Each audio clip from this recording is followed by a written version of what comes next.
Untrained people getting into the mechanics of these devices can be a dangerous exercise. This was the statement given at a hearing in Maine on the right to repair legislation at the beginning of 2020. The person speaking is a lawyer representing Computer Technology Industry Association, or CompTIA for short. If you've worked tech for any amount of time, you know CompTIA fairly well, as they are the company that creates the tests and certifications a lot of IT professionals have or may need to do their jobs. Since 1982, CompTIA has worked hard to become the industry standard for certifications in the IT field, especially as a way for companies' technicians to prove they know their stuff. It took time, but in many ways they achieved their goals, and in some ways have become a benchmark in the industry, though not without consequence. Because of that effort, they have spent a lot of years advocating against our right to repair, claiming that it should only be something done by the company that makes the product. This is so they can provide the certifications to those companies and thus make money off of taking away our right to repair. The statements made by CompTIA's lawyer found their way onto YouTube in a video by Louis Rossman, who has spent the majority of his career pushing for the right to repair. After the video was posted, CompTIA reached out to him and started pulling back in their efforts. Though it wouldn't be for another month until they would make a public statement saying that they were stopping their attack against our right to repair. Since making their statement in February of 2020, saying that they would no longer lobby against right to repair, they haven't made many posts or statements about right to repair. Interestingly enough, the only other statement about right to repair you can find in their press releases is one made in 2017, stating that right to repair legislation is wrong for Nebraska's consumers and businesses. Partially due to their efforts, Nebraska still doesn't have right to repair 7 years later. And being an agricultural state, their efforts are directly harming farmers who have been crying out for laws to change so they can legally repair their own farm equipment as well as get the tools and instructions to do so. Right to repair has been slowly getting adopted throughout the US, especially after major efforts in other countries have pushed our right to repair into the limelight. But because of the efforts of lobbyists like those from CompTIA, that work has been slow and tough. The money that CompTIA used to push against right to repair was mostly gained from them giving certifications to the very people and business models they were lobbying against. People who benefit from the fact that right to repair is a thing.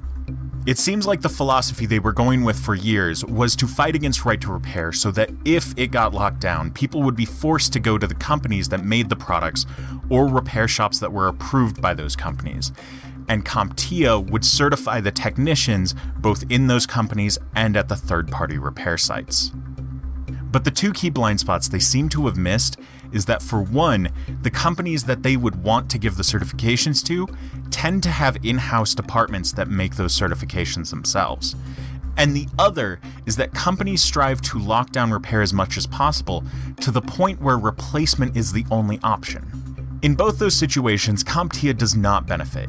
Instead, their efforts seem to have backfired. Their stance to no longer fund anti-right to repair legislation is a good move, but in my opinion, it is not enough.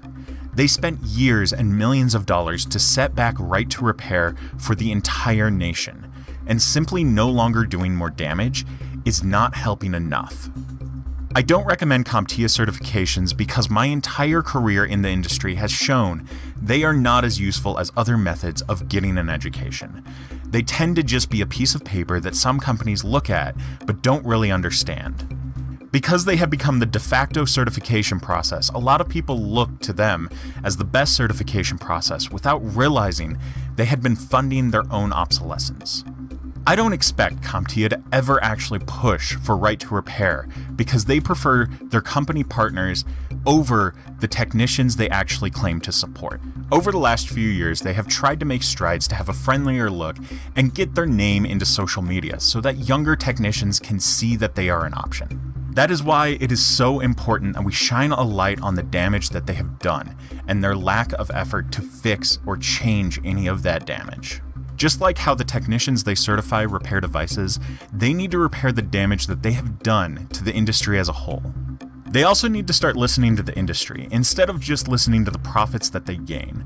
Until they start doing that, they are not a company that I can recommend. And honestly, I don't think anyone should either. Because if they keep sliding down this path, they just become more and more of a detriment to the industry. Certifications are an invaluable tool, especially for those technicians who have not been able to get an education the traditional way. But the downfall of all of this is that through CompTIA's efforts, those technicians find themselves in a catch-22 situation. An employer or customer wants them to have the experience before hiring them, but they can't get that experience in doing repairs if right to repair is not available in their state. Thank you for listening to this episode of Ping Unknown.